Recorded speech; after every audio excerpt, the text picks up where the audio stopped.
Hey guys, how's it going? Michael here with ProjectFreedomNetwork.com, and I wanted to talk to you today. I wanted to make a couple of videos that just were available to help anyone who may be interested in trying to find a job at either Bath and Body Works or Starbucks. Those two places that I've been prior, and I wanted to share some insights with you because I know that one of the most important tips that I've ever received in my life was making sure that I always presented my best foot forward. And one of the ways I do that is being prepared. So by you watching this video, you are doing just that. So you are preparing yourself either for an interview, you're looking for some insights, you could be just looking to get a second job, you could be looking to get a full-time job, you could be looking to maybe look for a job for someone else, be it your husband, your wife, or your child, or you just want to watch the video and see what it has to what it's all about. So getting a job at Starbucks. So one of the things, and I was a store manager there for about 7 years or so, and one of the things that is important with any industry is to, one, be prepared. Be prepared to know what you're up against. Know the brand, know the company. So obviously, Starbucks is a pretty big brand. If you haven't shopped there, you haven't ordered there, I would suggest do it now. But one of the best things is be prepared. So if you're interviewing for or applying for an industry, be a customer, be a patron, be a guest, of the business, and get familiar with the environment to which their customers or clients are experiencing. And if you have a positive experience, you can kind of pull from that during the interview session and share that example. Or if you have a negative experience, you can also maybe share some insights as to how you would improve certain things that you've experienced recently. Now, notice I didn't say complain, or I didn't say, tell the interviewer about the horrible experience you just had.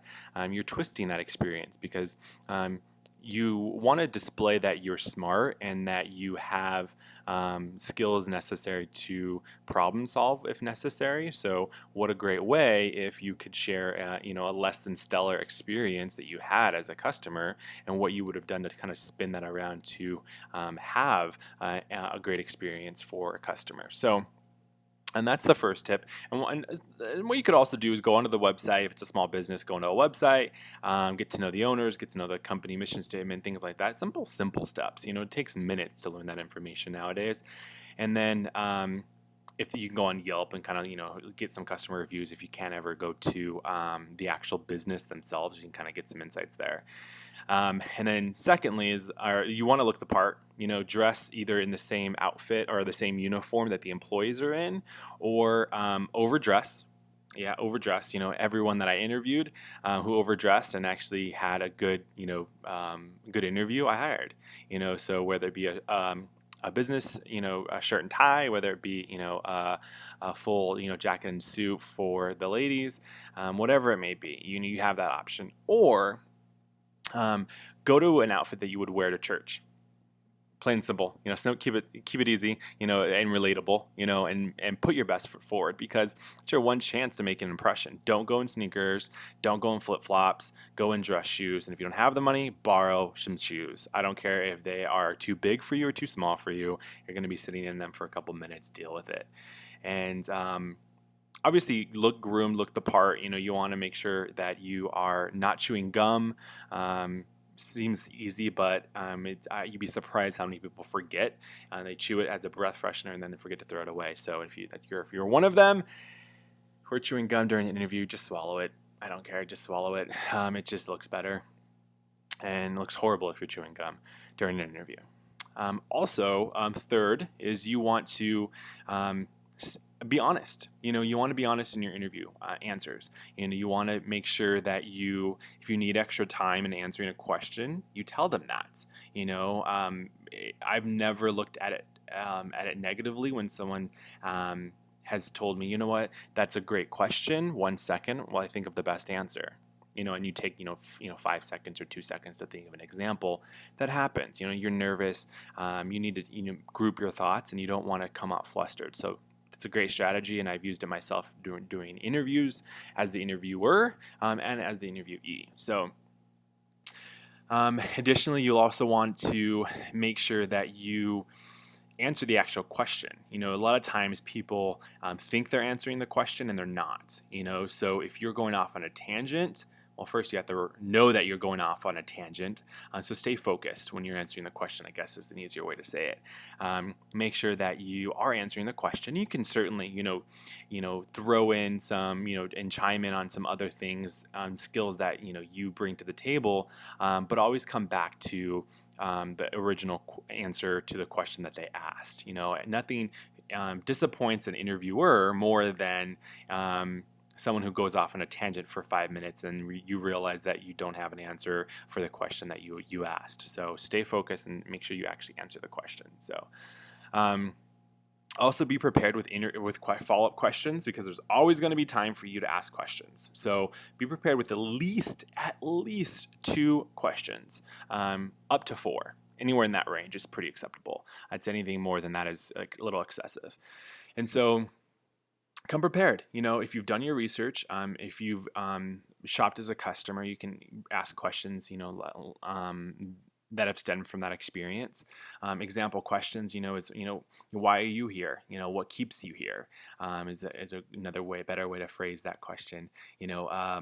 Some other questions that I've always been, what I thought were smart were, what am I going to love the best about being a part of your team? I love that question. Another thing you could ask is, what has been your biggest challenge this past year, and how have you overcome that? Some pretty higher level questions, but it might be helpful for you one day.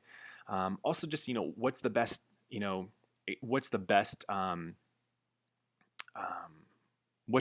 experience that you've offered to your customer? I've been asked that question before. Some other things you could easily ask is, what are some other additional opportunities in this company? I love that question, because that allows me to know that someone's not thinking about just the position they're interviewing for, but they're open to other options. And who knows, there might be another opportunity that might come available because of it. I would stay away from asking the general questions of when can I expect to hear from you? When are you expecting to fill the position? How much does the position pay? What are the benefits are fine, because it keeps it kind of general.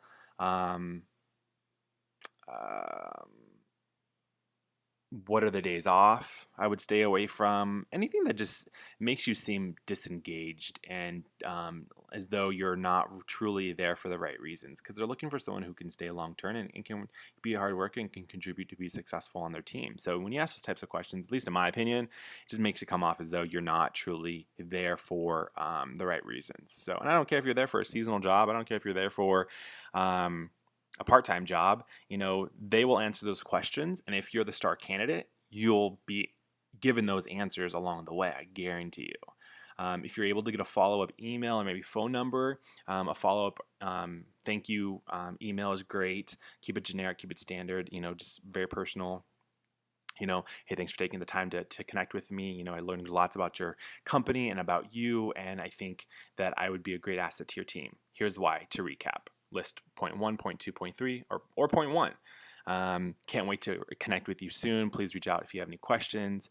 Keep it simple. That's a great way. I even had so far as an interviewee go and give me a postcard the next day, which I thought was cute. She personalized it and everything. So brownie points definitely helps. So it also just shows how genuine you are as a person, which is important. So those are 3 tips that I know have helped me in my personal life being the interviewee, but then also that I've had in my life experiences being the interviewer for those types of positions. So hope you gain value from this type of information. If you have, please connect with me on projectfreedomnetwork.com.